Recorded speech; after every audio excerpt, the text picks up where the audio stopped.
Hello viewers, আসসালামু আলাইকুম। কেমন আছেন সবাই? আশা করি ভালো আছেন। আজ আপনাদের সামনে যে পুকুরটি দেখাচ্ছি, এই পুকুরটি পাড়সহ 4 বিঘা জমির উপর।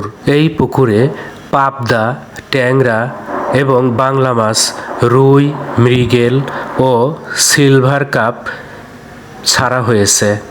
মাছ চাষ একটি লাভজনক ব্যবসা। আপনি যদি বাণিজ্যিকভাবে মাছ চাষ করতে চান তাহলে উপযুক্ত পুকুর নির্বাচন করুন। তারপর যেখান থেকে পোনা সংগ্রহ করবেন, পোনাগুলো ভালো মানের পোনা সংগ্রহ করবেন এবং সময় মতো ফিড খাওয়াবেন এবং পানির মান ঠিক রাখবেন। তাছাড়া যখন সমস্যা হবে তখন দেরি না করে ডক্টরের শরণাপন্ন হয়ে ওষুধ ব্যবহার করবেন। তাহলে ইনশাল্লাহ আপনি একজন ভালো সফল উদ্যোক্তা হতে পারবেন।